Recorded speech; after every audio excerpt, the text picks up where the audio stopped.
point, I'm just hoping everybody makes it out of the season alive. Hey!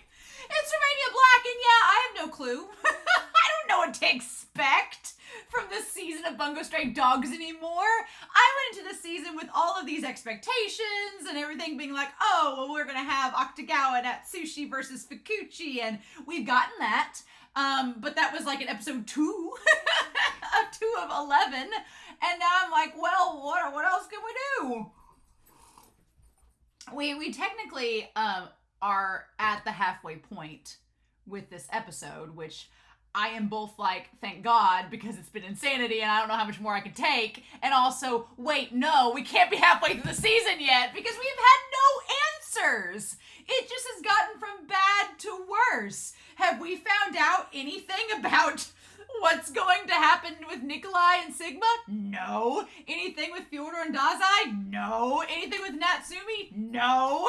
Like, all of these things that I have had questions about since season 4, we're not getting answers to. And my fear is that we're not going to get answers to them for quite some time.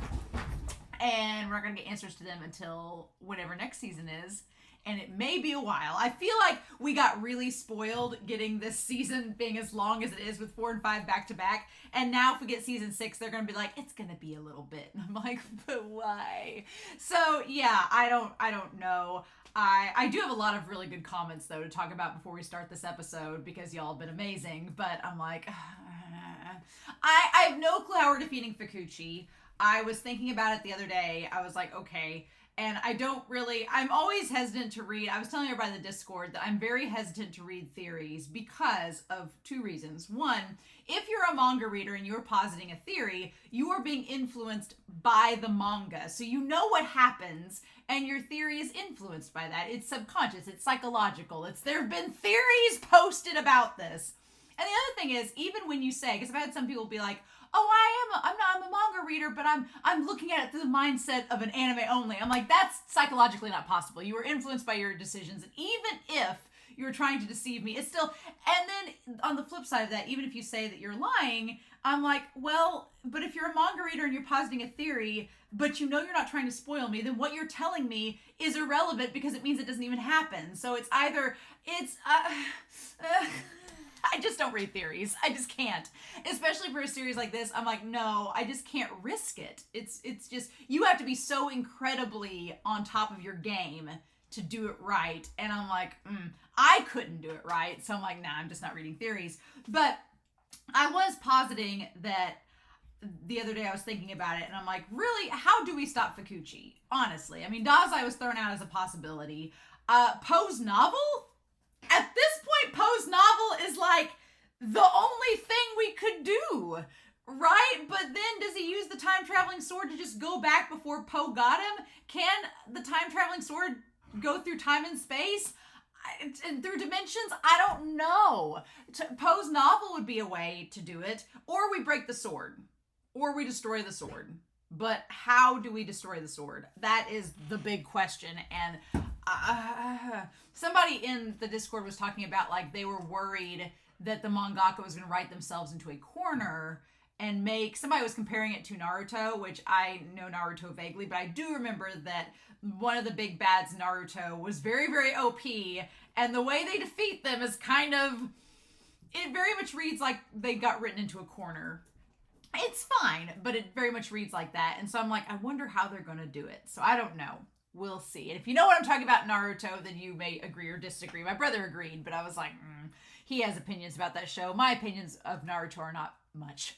But anyway, Kaylin V talked about how, why did the blacksmiths create the sword to begin with? And I was like, yeah, I like the way Kaylin V worded it. They were like, oh, in case of like a world-shattering emergency, break glass.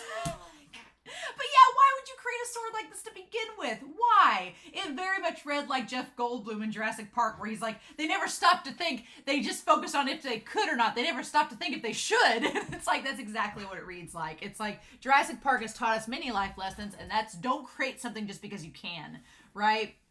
Da Possessed talked about how Fitzgerald maybe could theoretically wield the sword. Fitzgerald could wield it. He could throw money. It would be like if Fitzgerald had the time altering sword, you would think, oh, well, his ability doesn't amplify his technique like Fukuchi's does. But it could be like a Nintendo Switch download. It's like DLC content, and Fitzgerald just throws in some money for some DLC content to get like an expander on the sword. That's what I thought. I was like, that we just treat it like a video game at that point. So maybe it could work. Sarah Linda pointed out they didn't think the guard was anything special, but maybe an example of someone breaking the power of the page. So maybe, which that's so interesting because the reality altering page has been this infallible MacGuffin for all of season 4. But once Tachihara kind of broke through, and then others started to break through that little fallacy that Fyodor created, it suddenly has revealed that the page is maybe not as infallible and invincible as we thought it was, which is a little bit of a glimmer of hope that maybe Fukuchi is not as infallible as we think he is. Maybe. They also talked about Jono, which I'll talk about in a minute, Jono, and how Jono using their senses to kind of sense that something's up and something's weird. Yeah, and they wondered how Fukuchi let it slide so much in that scene with Tachihara, but I told them, I was like, I think it is too that they were so they said this as well, that Fukuchi is really under the stress of Rampo and the others just pushing him to his limits and being like one step closer than he would like. Right? So it's kind of put him under a lot more stress than he's perhaps used to. And maybe that's how Jono is noticed. Speaking of which, Stacey said that I've been saying his name is Juno. It's Jono. Thank you. I'm the worst at pronouncing names. I'm really good at remembering anime characters' names for the most part. But pronouncing them is always a struggle. So Jono, I'm glad you've helped me in using the phonetics to help me pronounce it. Definitely appreciate it. Jordan G, I was wondering last episode how Bram's ability works, and Jordan G said that perhaps it could be that it's like a game of The Sims. If you've ever played The Sims, where you have like a house full of different Sims, and if you just let them go, they kind of just do their own little thing randomly and chaotically, but if you click on one, you can control it specifically. And so maybe Bram's ability is kind of like The Sims, where he can pick out a person that he's bitten or that the contagion is spread to at random and control them, but everybody else is just like on Sims autopilot mode, right? Which is still terrifying if his ability is that expansive, especially if he controls like 40,000 different troops. That's insane. So again, hacks. And it is Suda. Excited to hear Suda's voice again, hopefully. Fukuchi's name. Fukuchi Ochi. Ochi means cherry and foolish. And Fukuchi means ground and luck. And then Kamui means God's majesty, which is kind of interesting because it's sort of the opposite of his name. Like, it seems like, you're a grounded fool who has a little bit of luck and has some cherry or some, he's like a cherry on top maybe with Fukuchi's name, but it doesn't seem like as majestic as God's majesty. But then interestingly enough, Fukuzawa Yakuchi's name means worn and good luck and brilliant. So that kind of says something maybe to their dynamic of you have Fukuchi who seems like he thinks he's unlucky and he's done all these things to make himself seem invincible, and then you have maybe he views Fukuzawa as like the prodigy golden child. Maybe. We'll see. I want to know more about the dynamic of the two of them growing up together. They seem like childhood friends that fell apart. I want to know more. I want to know more, but I feel like we're not going to find that out anytime soon. At least not till the end of the season. I feel like we're not going to get there. Dark Moon B pointed out that we now have a new author. We have Bram Stoker, who writes Dracula, which is so weird. We often think of Bram Stoker as being involved in the series Dracula. It's weird to think that he's the author of it. It feels kind of odd, right? And they asked if I was going to research him, and I said, we haven't had the official name of Bram's ability listed, so I kind of wanted to wait until that happens. But I may ask Discord after this episode if I should research Bram, or if their ability is going to get named here soon. I won't worry about it. I'll wait, and then we'll talk about Bram Stoker when the ability name is officially thrown out. And also, both Dark Moon B and Dana pointed out in episode 2 that Bram was mentioned, and Dana said it was like at the 8-minute 54-second mark in episode 2. There's this still. I remembered it after I went back and looked at the episode. I was like, oh my God, yeah. I was joking about how I was like, oh, vampires. Look at Fukuchi and vampires. Isn't that funny? I mentioned it. It was for a hot second. And yep, there's Bram getting his torso, arms, and arms cut off right before he took him away. There it is. Blink and you miss it. I remember talking about it for a hot second, being like, what if they're vampires? What if there weren't? What if there weren't vampires? Let's think about that. How about we do that? And then Dana pointed out that what's really sad with the guard is that the guard, like, sparing Atsushi, it's so weird. It's this weird chain and ripple effect where you have Akutagawa saved the guard. The guard, in turn, saved Atsushi because he distracted Fukuchi long enough for Atsushi to get away. So he may have been like the catalyst to change this whole thing if Atsushi lives. So it's crazy that Akutagawa, keeping his word and not killing someone while he has died, it saved Atsushi and possibly the world. At that one little moment of sparing someone's life could have changed the entire thing. We'll have to wait and see, right? Right? And then Alexander Q pointed out that at the end, Dazai, being a heavy planner, like he is, possibly was planning, speaking of Akutagawa and Atsushi, for Atsushi to kind of be like the Oda to Akutagawa's Dazai, right? That he planned this whole thing out that Atsushi would be the one to save Akutagawa. But we have to deal with Bram first, and I'm torn because I like Bram as a character, don't really want to see him go, but I'm also tired of these zombie vampires already. I'm ready for them to go too. I hate zombie narratives. I can't. I don't like them. They make me stressed because the whole time you're worried, are you going to get bitten by a vampire zombie? Are you going to turn into one yourself? Now I'm worried for the entire agency. What if they all become vampire zombies except for Atsushi? What's going to happen then? Just a lot of stress that I don't want. But I've talked for over 10 minutes. We need to get on with this episode. So thank you all so much for the comments. They were really great. I loved them all. And now I'm going to stress for 20 minutes and then we'll talk about it. This series has been like the opposite of a therapy session. It's been like, I want to go to therapy after this episode and be like, okay, now I need to talk about this. I'm not joking, y'all. The series that replaces this needs to be a happy series. Romania needs some happiness because this whole angsty bad ending business, I'm not about it. No. But I guess we'll see what happens. So we're going to start episode 5 of season 5 of Bungo Stray Dogs. And we're going to do that here in 3, 2, 1. And let's see what fresh hell the series gives to us today.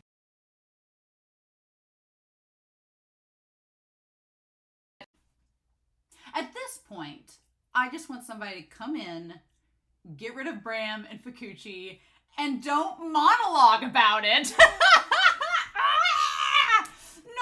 not Jono. Not Jono. I finally got his name pronunciation right. Damn it. Jono, no. Oh. I had such high hopes, you know? I had such high hopes that Jono was going to be the one to crack the code. I was thinking in my head as this episode was going on, I'm like, Jono's going to be the one. He's going to crack the code. He's going to go and join up with the detective agency and help them put all this to rest. But no, it's not how this goes down, is it? No. Instead, is he a vampire? Okay, the one thing is we don't see him turn, right? I mean, he got bit by Akutagawa, so how could he not, right? He got bit by Akutagawa, so how could he not turn into a vampire? But it bit his clothes, right? It bit his clothes. It didn't actually bite his neck. There was no skin on teeth contact. So the only thing I can think of is that Jono got bit by Akutagawa. Maybe he didn't turn into a vampire. Maybe it's all a trick. I could totally see Bram being like, I don't care. I think that the girl whose name is, it's Aya or Aya, isn't it? Is it Aya? She's the one that was with the bomber and Kunikita back in that OVA, and he rescued her. I am digging these OVAs coming back and being relevant. Makes it feel like it was worth watching. Not that they were bad, but with this series and Link Click, both series, they both had OVAs that they were really fun and I enjoyed them. But you know, when you watch an OVA, sometimes you're like, oh, it's not canon, it's just filler, it's just some fluff or whatever, or it's a character developing moment, but it won't have any effect on the actual canon series. And here, yeah, no, it's affecting. In both Link Click and Bungo Stray Dogs, the OVAs are coming back, and so it's Aya or Aya. It's one of the ways. I know it's like AYA, so maybe it's Aya. But she was the girl that Kunikita saved. And so we see her in this. And she's become a player. My thing is, the reason why I wonder if Bram is going to betray Fukuchi. I really wonder if Bram's just like, eh. He just seems so nihilistic, like he doesn't care. But he doesn't like Fukuchi at all. So he's like doing what Fukuchi wants him to because he's kind of like got him on this holy sword on a stick. But I almost wondered if he was just like, F you, I'm gonna let this girl chill with me and I can talk to her in this coffin. What's up, little girl? It sucks being in here by myself. You won't give me a radio. If Fukuchi had just gave Bram a radio, we could have he would have ruled the world. But maybe since he's denied Bram the basic necessities of contact and sociability, he's gonna turn tail on him. I don't know. I fully expect Juno to be like a vampire now, which is such a freaking waste of his cool ass ability. But maybe not. Maybe like he turned the particles inside of his coat like hollow and Octagawa just bit the coat but not the skin. Maybe he didn't break the skin. I don't know. The only person allowed to break the skin with Jono is Techo.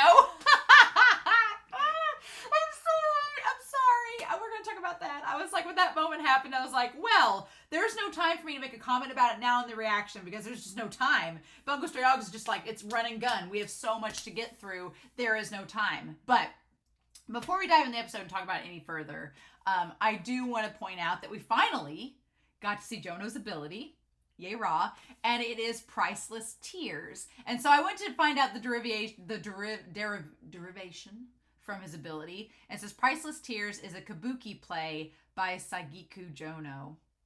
The ability is a reference to Priceless Tears, Senkin no Namida, a kabuki script by Sajiko Jono that was published by Kabuki Shimpo in 1889. The script is based on a real-life anecdote of a French queen who pardoned a famous actress and gave her 120,000 francs. With the money, the actress chased and cried bitter tears, yearning after her lover. Which is kind of interesting, right? It's a very interesting ability with a very interesting story because it allows you to disintegrate. I guess what it's referring to is that the actress used up all of the money in this bitter quest of unrequited love to try to yearn after her lover, and it was to no avail. So that goes to Jono disintegrating into particles. That's really cool. I like his ability because it relates to the fact that he uses his senses to detect like micro heartbeats and expressions and things that are on a microscopic level, and he himself can become microscopic. So that's kind of cool. I like that. I like that ability. But now I'm so worried that Jono's a vampire. I mean, my only hope is that he's not, and somehow he's cracked the code. Somehow he has made it to where we can make this work, because I don't feel like he's entrusting everything to Aya. That seems like such a desperate, bold strategy, Cotton, that a trained soldier can't defeat Fukuchi, but this 10-year-old kid can? Ironies of all ironies. I mean, so we need to talk about this. We need to talk about this imposed novel where the crew has been... Can they just stay there? Can they just stay there? Be like, look, guys, the world's kind of shit right now. Can you guys just hang out there for 50 years? Let this all run its course. Let Fukuchi get this out of his system and then go back and kill him. Can y'all do that? Can you just let that happen? Please? Please? I don't want them to leave the novel. They're safe there. Let them stay there. Please, Asagiri. Don't let them go. Okay, so they're in the novel. The moment that we saw Kunikita with the book, I was like, are they really... What? Why? So that's where our crew is, right? I kept thinking there'd be like an Among Us situation where one of them is already turned into a vampire and they're just sitting there waiting to turn them all. But again, vampire narratives, they freak me out. They make me scared. I don't like it at all. But our crew's been in the novel as well as Anne's place. So they do have sanctuaries for now. But we all know how this song and dance goes with zombies. It just takes one to get in and then it ruins the whole batch. I don't know. I don't want Atsushi to turn into a vampire because he's gullible and I feel like he's going to do something stupid. I'm like, damn it, Akutagawa. Damn it, Atsushi. Don't muck this up.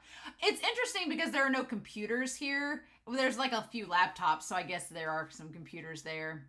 But Rampo's gathered them all together. We'll get past this OP, even though I love it. And so what is interesting about this is that we have 3 individuals. We have Bram, or we have 3 setups. We have Bram, who can control with his ability. We have Fukuzawa, who can enhance with his ability. So there's that. And then we have this thing called the One Order, which is a transmitter, a device, a transmitter that allows control of an ability user. Right? Or ability, or I guess just a user. It doesn't even have to be an ability user, without their consent. What's interesting is, like, with Bram and stuff, these are both without consent. Neither Bram's nor the One Order asks for your consent. It just takes you over whether you like it or not. But Fukuzawa, you kind of have to give consent because you have to join the organization. You have to become part of his inner circle. And I guess if you're not, then he doesn't get to control you, because Kyoka, her ability couldn't be controlled until she passed the exam. So until she became part of the inner circle, her ability wasn't controlled. So that's interesting. Fukuzawa is like the tamest of the abilities. I wonder at some point if Fukuchi approached Fukuzawa and asked him to help him take over the world, and Fukuzawa was like, no. Or maybe Fukuchi was going to ask him, and then Fukuzawa made like some statement about how that would never happen if someone asked him, and he was like, never mind.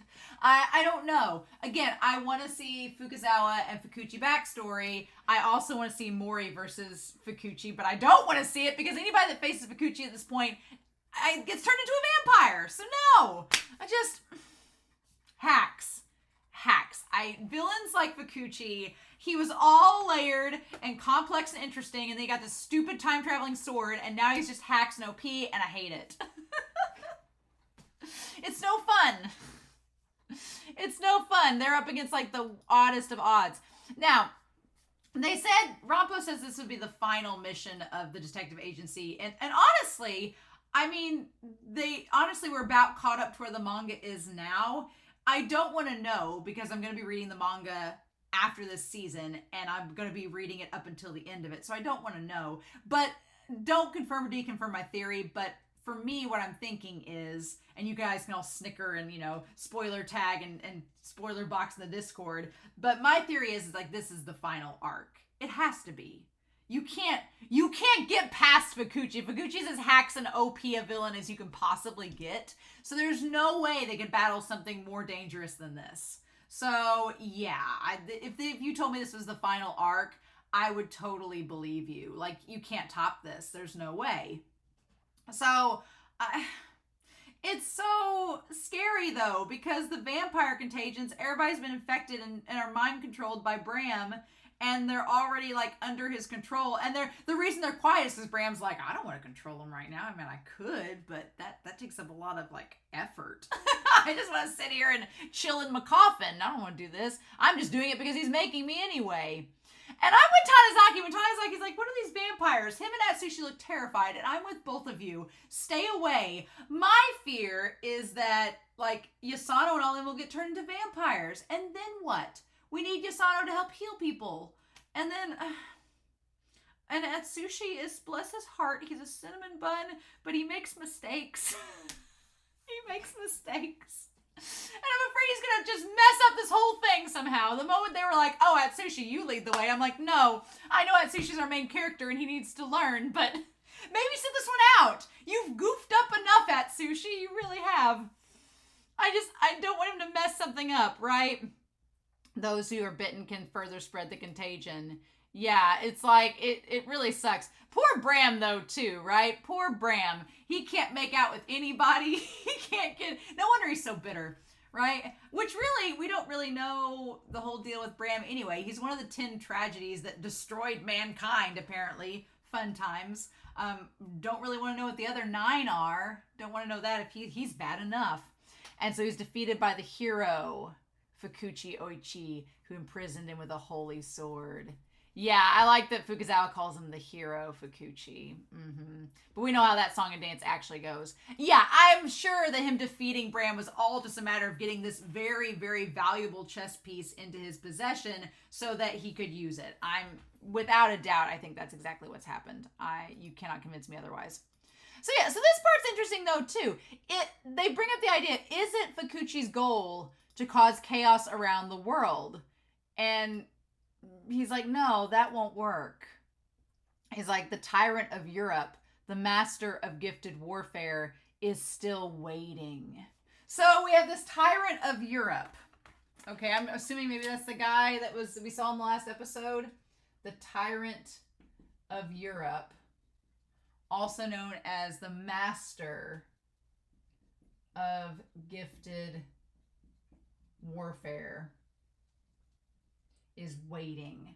I feel like it's either the guy we saw in the last episode or it's Agatha Christie is the tyrant of Europe. If Agatha Christie was the tyrant of Europe, the master of gifted warfare, would not be surprised because she's the leader of the clock tower, right? And we've not got to see any of them, so that's fun. We've seen her in the manga, but not really seen anybody else. If they were to fight based on sheer numbers, peace would be restored in 6 months or so. So, okay, so they have sheer numbers, right? Well, that's interesting because so far we have the vampire infecting like half the militia. So why would they not be afraid of the vampires? And they said they would solve this in 6 months or so. So then what's the point? What's the enemy's actual objective if it's not to create chaos or to fight? And it's like their true goal is the one order. They want the one order. Okay. The one order is what Fukuchi wants to control the European army.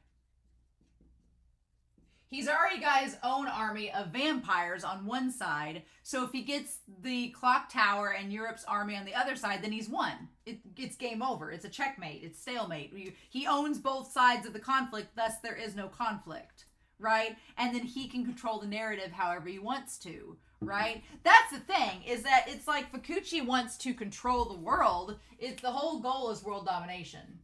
Like, if he controls the world, he can do whatever he wants with it. Right? Okay. Someone in the comments, Alexander Q, was noting how Fyodor and Fukuchi kind of both have this very nihilistic view of the world. Like, Fukuchi has this view of the world that everything is like, war has made this world terrible and it needs to just stop. And then Fyodor has this view that the gifted users and everything are just, it's all just pointless and we should all just die. Right? But I think that Fukuchi wants to control everything to stop the wars. Well, that's a really nice sentiment and everything, but also, no, you can't control everybody. That's just, no. But I do still think it's a little bit at odds with Fyodor. Fyodor wants to destroy the gifted users. He wants to destroy the gifted users and get rid of them altogether. But I don't think Fukuchi wants to do that necessarily, because why would he? He's a gifted user. Why? Fyodor seems a little bit more self-loathing, so he'd be okay with that. So I'm going to be curious to see, like, if Dazai convinces Fyodor to turn on Fukuchi. I don't see that happening. It would be interesting if he did. And then what is Fukuchi's plan for Fyodor? I feel like Fukuchi got Fyodor imprisoned just to get him out of the way, the same way as Dazai, because Fyodor seems like a type of chaos that Fukuchi would not want to deal with, especially during the midst of all this going on. So it would make sense if Fukuchi, like, imprisoned Fyodor to get him out of the way, and then Fyodor's like, well, I'm not going to be here by myself, and then Fukuchi's like, well, we could imprison Dazai with you, and Fyodor's like, okay, cool. And then that's how it worked out. But in the midst of all this chaos, we still have no clue, like, where is Sigma? Where is Nikolai? What are they doing? Nikolai has an interesting ability that's kind of similar to the time-space sword, where he can, like, go one place and come out another place. So that's interesting. That could be a useful technique. I hated Akutagawa's ability. Here's the worst part, though, and I wasn't sure if this would be a thing, but the worst part is that the vampires, if you're a vampire gifted user, you can still use your gift in vampire form. That is hacks and not fair. No. So basically, if Jono is a vampire, then we're screwed. Jono as a vampire is a terrifying thing. He can just disintegrate and pop up beside you and bite you. It's over. He can just like become little microbes and then boop, bop, bop, bite you and you're done. No. I'm just like, why? My thing is, why did Fukuchi take Jono away? Why didn't he just start using him right then and there as a vampire? If he got bitten and it was going to infect him instantly. It seems like it works pretty instantaneously. So why did he take Jono away? What was the point? Why not have him go and attack the other hunting dogs now and just get it over with? Because it seems like that's what he's going to do. I'm like, just get it over with and have the hunting dogs gone. Like, have him under Bram's control. What's the deal? Why? Why is this happening? I just, ugh. So one of 3 great calamities sealed away. What is this, Heaven Official's blessing? What is this nonsense? So 3 great calamities sealed away. Awesome. We're getting all this world building at this time. There's 3 great calamities that were sealed away. Was Chuya going to be one of those calamities and he got out? Because they say a wretched special ability weapon of mind control born of the war. Yeah, there's been a lot of things that this war has influenced, like Yosano's ability and this mind control thing. Not exactly a fun time, and it's been kept heavily guarded. And it's just this weird box. Like, no thank you. No. And so they talk about how, I do think it's interesting how they talk about how many bullets are used, because for the most part they say that soldiers aren't actually trying to kill anybody. They would rather just appear like they are than actually take a life. But this box and this ability, the one order, makes it to where they just do it and they don't even think about it. And it's like a merciful thing. It's like, it's the creepiest thing, the ability. I don't like it at all. I'm like, no, thank you. 50,000. They aim somewhere else. People can't tolerate the thought of killing another with a gun. And I like that Atsushi kind of thinks back to this moment and has this moment of reflection, being like, I was naive and didn't think about it this way, and now I see maybe where Fukuchi is coming from. I'm like, Atsushi, if you try to talk no jutsu him out of this. No! So the one order was developed to prevent that from happening. And Fukuzawa is like, it's an ability similar to his own. It ensures that subordinates follow orders. And so if they move as if they are part of the commander's body, and the weapon frees a soldier from the shackles of crime. That's what it was supposed to do, is to make it to where they wouldn't feel guilty. But that's obviously not what it's been using for now. So yeah, if it's all over with, it's all over if Fukuchi gets this. But I don't get good vibes from any of this at all. Asagiri, why are you making this? Asagiri is bound and determined to make this story angst, but it better be an angst with a happy ending, Asagiri, or I swear. I don't know. My one hope in this entire story is that Asagiri makes it where, like, the more dire and desperate the situation is, the more satisfying it is when they overturn it. Or that's the theory, but will that theory become reality? I don't know. So they say humanity will become a single entity with the capacity to fight against the vampires. So yeah, he's basically making the army of mankind is the army. What's interesting is it's to fight the vampires. But honestly, if you make the Port Mafia, the Gifted, and all of them vampires, and then you get either one of two scenarios. Either you kill the Gifted that you originally didn't want to begin with, so you've solved that problem, or if the army of mankind lose against the vampires and they all get bitten and turned into vampires, well, guess what? You've still won because you control both sides. So it's like, why go through all this trouble, right? According to Fukuchi's script, he wants to be the hero. The Decay of Angels goal is as stale and cliche as it gets. World domination. I like that Asagiri points out that it is the most cliche and over the top villain goal is world domination, but they're doing it in such a frustrating way that could work that you're like, damn it, why? Right? We have to stop them from conquering the world. Tale as old as time. Song as old as rhyme. I like that they're all like, oh really? Well, they all look so surprised. 12 hours from now, he'll receive the one order. And if we can stop him, then we win. Well, I get nervous when they start to say, even though Rompo has this plan, and I trust Rompo wholeheartedly, I think he has the best plan in mind, but we've seen that Rompo can be wrong. And also, I'm like, when they're outlining their plan like this, it just makes me very nervous. Because they're like, well, once we get this, Ango will just do the thing, and it'll all be in the bag. I'm like, stop saying that, because that means something bad's going to happen that's going to derail it. The only thing I can think of is we still haven't seen Natsumi. And I like the concept, again, the concept of the people that are the non-ability users being the ones that are the most important. So like Rompo is a non-ability user, but he's like the most important piece in all of this right now. Aya doesn't have an ability, but she's been the one that's been most capable using her phone and everything. So to take the picture of Fukuchi, I'm just like, what is happening? And so she believes that there's no way the Armed Detective Agency could be guilty because of how Kunikita treated her like there. And so then we have Jono.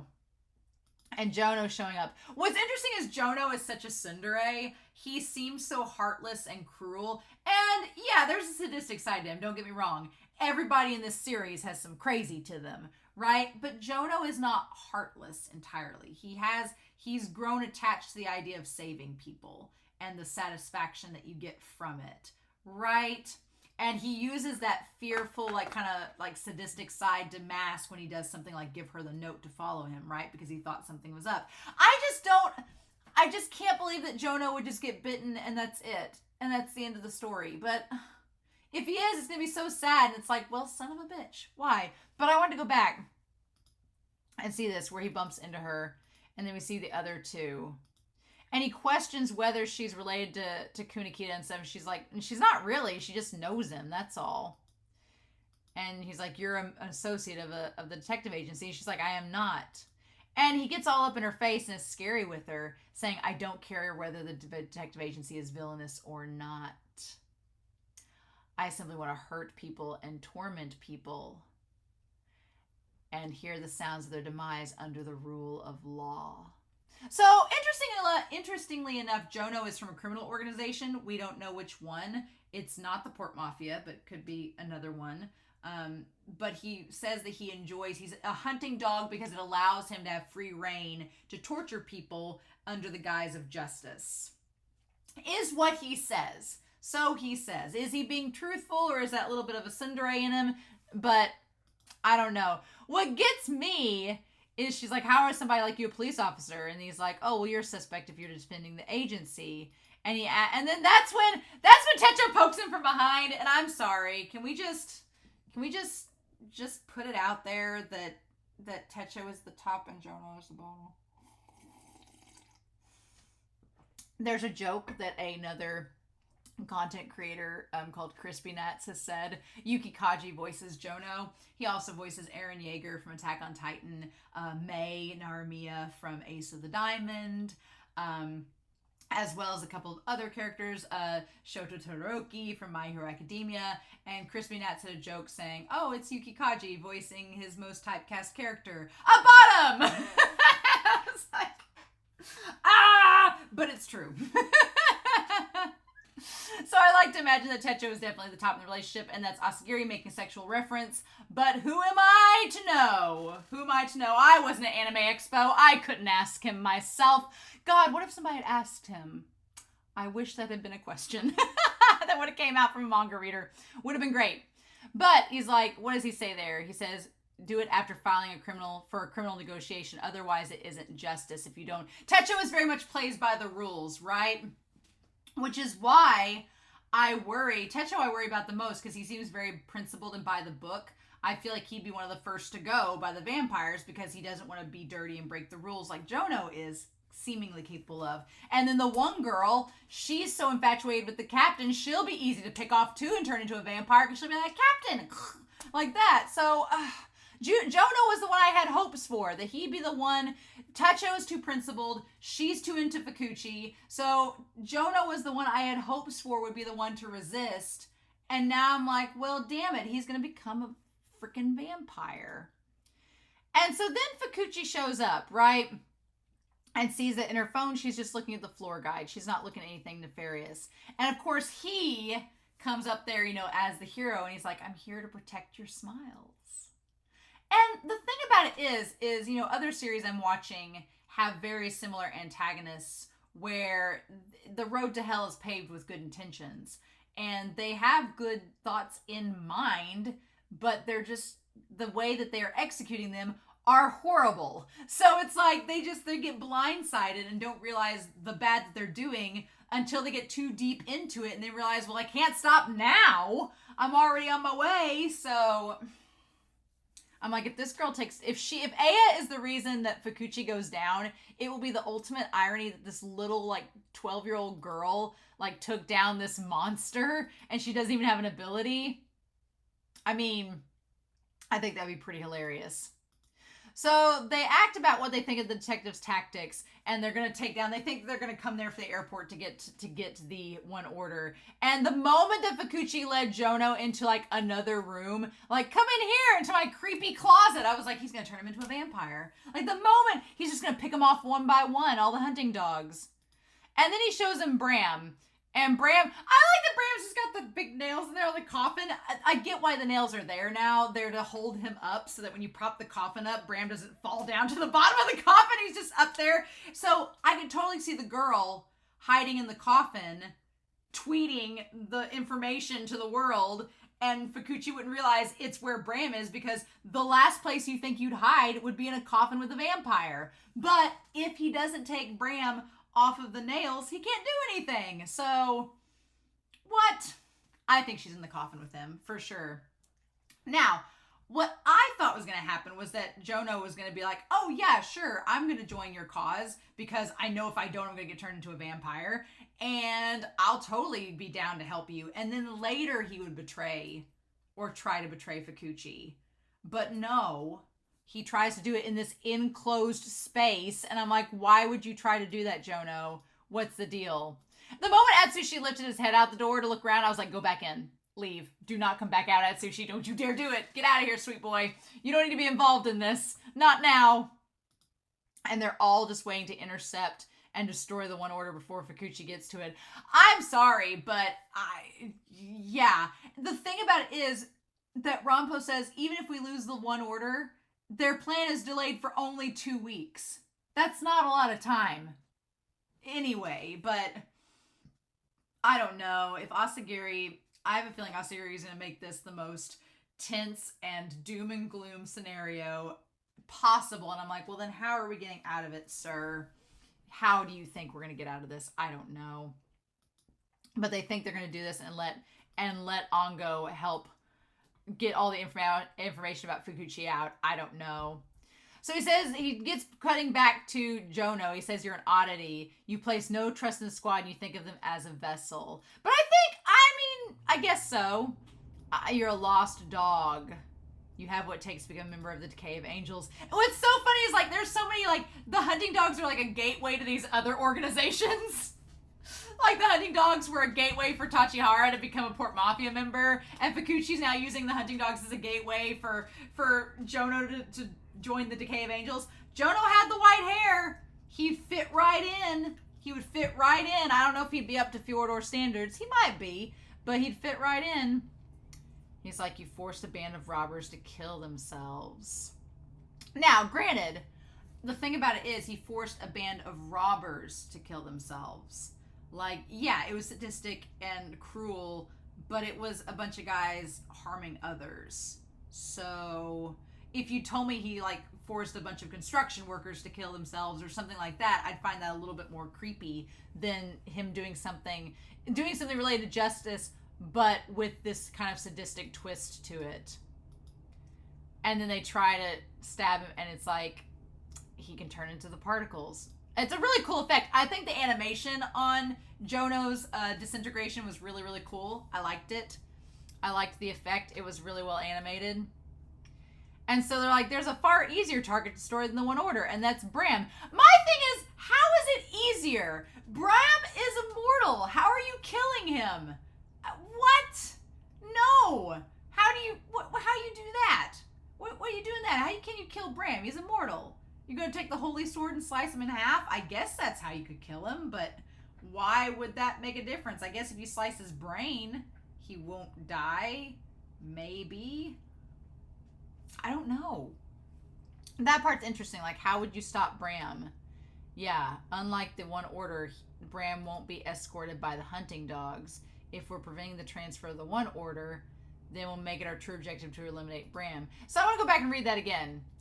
Yeah, so the Bram, like, killing Bram is the easier thing. He needs to be brought along in order to give new orders to the vampires. But he won't be escorted by the hunting dogs. Well, he might be if Jono's a vampire, so that's a problem. So they think that they're like, oh, well, if we're preventing as we're preventing the transfer of the one order, we'll make it our true objective to eliminate Bram. So this seems like a lot. This seems like way too much. They're like, not only do we have the impossible task of getting this transmitter before the hunting dogs and before Fukuchi, who has a time-altering sword, not only does that seem nigh impossible, but now we're also going to try to kill Bram, who's immortal, while doing both. How? The only thing I can figure out is if, like, what if Nikolai takes the one order and doesn't give it to Fukuchi? I don't know. What if Sigma and Nikolai both are like, we thought about it and we actually kind of don't want you to have it anymore, so we're going to just take it. Ultimate chaos, bye, YOLO, and they peace out with it. I mean, Nikolai has the time and space dimension ability where he could get out of the range of the time sword. That's a thing. Tanizaki is the only one I could see being useful against the time sword because he can make it to where they think they're fighting them, but then they get away a certain distance. There is a limit to how close you can be to the sword and it affects you. So, like, why? And he says, all right. And he's like, what does he say there? He says, you said you'd hire me for the very purpose. How could I refuse? I like that Bram's just sitting there like, well, I guess I'll just sit here, tacked to this coffin like a damn moth on a board. He says, you never should have committed robbery if you weren't prepared to stab your own stomach. Meaning that you should have accepted the possible consequences with any action that you take. So that's interesting. I feel like Jono's perspective there, where he says, anytime you're going to do an action like this, you have to be prepared for any consequence. So I would like to think Jono acting in this moment, in this enclosed space, is prefaced by some reason, but I don't know. And I'm sure that it could be a moment that's left out or altered in the manga, and I'm going to find out when I read the manga. That could very well be. But yeah, but he attacks Fukuchi. I'm like, you should have just sliced his head off. Why'd you slice his neck? Decapitate the mother trucker. Like, at this point, no. Everybody's making the mistake of not killing Fukuchi on the first go. They just slice his neck or, like, stab him. I'm like, that's not good enough. Decapitate him. No. Where's your Zoro twin swords? I feel like Fukuchi needs to do this. If you tell me that Fukuchi is the one that kills, or Fukuzawa is the one that kills Fukuchi in the end, I won't be surprised. If Fukuzawa is the one that takes him down, I that would be fine by me at this point. I'm like, just get rid of him. And so he says he uses the damn time travel sword, goes back in time and stops him. And what's interesting here is that he says, you are another trial for me. So we established earlier that Octagawa believes that everything he's encountering is a trial to impress and get Dazai's approval. Right? Everything is for Dazai's approval. And that's, everything is a trial to try to prove himself to him. I'm like, is Fukuchi trying to, like, win over Fukuzawa? Is everything a trial to, like, prove his twisted love for Fukuzawa? What is happening? I'm like, why, what is this a trial for Fukuchi? What is this a trial for? It's so frustrating. And then he disappears, and tries to go through the door, but then, damn it, he says goodbye, Captain, and then Octagawa uses his damn ability of space fracture as the vampire to stop it because Bram's controlling him. And he says, are you prepared? And he tries to go through the vent, but he ends up, what does he use here? He says, there's a flame sword. He says, Jono, you're strong. Do you think I would have to come prepared to reveal? Do you think I wouldn't come prepared to reveal? So he uses the time sword fueled with his own damn alcohol on fire to burn away the particles. So he's afraid if he loses too much, will turn back into a human. So then, okay, Octagawa goes there to bite him, and he bites his shoulder, but he doesn't bite where his flesh is. And he says, you're right. It seems that it's over for me, but you... He says, you aren't even aware of the suffering that is certain to befall you. And so at that point he says, and it's so pleasant for me. And then he falls down. He says, you're true to reveal yourself even in your final moment, Jono. And he tells him to take him away, but I'm like, why take him away? He's a vampire you could use to turn the other hunting dogs. So why take him away at this point? Why do that? What's the point? Because he goes into, he says, Captain, there's something you're wrong about. I didn't become aware of your conspiracy today. The heartbeat I heard from Tachihara that day betrayed a lie. But it wasn't enough to be certain. So he's known for a while, so I set up an insurance policy before I came here. But I'm like, I don't feel like the insurance policy was just her. Because I'm like, so Jono, this hunting dog who knew he was possibly going to certain death, his insurance policy was a 12-year-old girl with a cell phone? I don't think that's it! I feel like Octagawa bites his coat, but I'm like, if Jono becomes a vampire, I'm not going to be surprised. But there's a 10% part of me that's like, Jono has something else up his sleeve. And why did Fukuchi take him away? Just for him to pop out and be used somewhere else? Why not use him now? I don't understand. Because if he just left him there, then there's no way Aya could have done anything. She would have been dead instantly. Bitten, turned into a vampire, done. Why? That narratively does not make sense to me, but maybe we'll find out more next episode. But she has the note in her lap, right? It says, believer of the detective agency's innocence. Follow me discreetly so as not to be detected. I'm like, so he was banking on the fact that she was going to take a cell phone picture, but she has her flash on. And how is she going to get out of there? So yeah, I'm just like, what is happening? And you assume she was going to be smart enough to evade Fukuchi's attack. It is pure luck that she gets out of his way. And then she's thinking of where to go.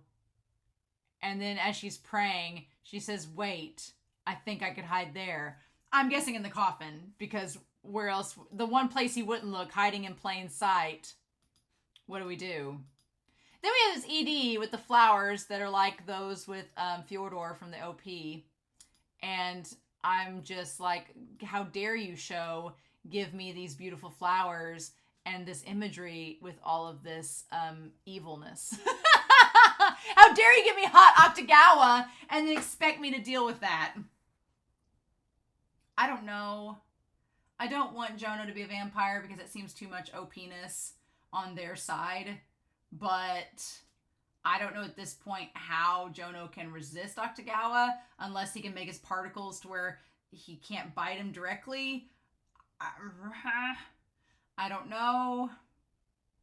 But he might be a vampire and it might all be over because I don't know how they're going to beat Vampire Octagawa and Vampire Jono unless Atsushi uses the power of love against Vampire Octagawa and turns him back. God, if gay love beats vampires, it will be the most fitting and beautiful thing I've ever seen. Asagiri, give me this, please. I'll forgive you 100-fold. If the power of love between Atsushi saves Octagawa and reverts him from his vampire state and overrides Bram's powers and abilities, I will forgive you 1,000-fold. Give me this. Oh my god. But yeah, I don't know. I talked for nearly an hour and I don't know. I want the detective agency to do so well and I want their mission to succeed, but I know this show and it's going to make me like pull my hair out before we get any positive feelings. So, God. Oh, we're at the halfway point. What? So I hope Aya is chilling with Bram. I hope they're becoming the bestest of friends. I hope that she tells Bram all these wonderful stories. Because you notice when he shuts the coffin up, you can't really hear Bram talk anymore. That's his way of shutting him up. So that coffin's pretty soundproof. So I hope that her and Bram like share stories and she tells Bram about the detective agency and how wonderful they are. And Bram's like, wow, you know what? I think that I'm going to say screw you, Fukuchi, and turn coat on him. That would be amazing. I would love that so much if Story Hour with Aya makes Bram change his tune. Give me this, Asagiri. I need some happiness in these dark, dark times. But I'm curious to know your thoughts about these dark, dark times below. So y'all had some amazing comments this week. Can't wait to see what you thought about this one. But in the meantime, I hope y'all have a wonderful week. Please stay safe. Take care. And I'll be back very soon with episode 6 of Bungo Stray Dogs. Bye!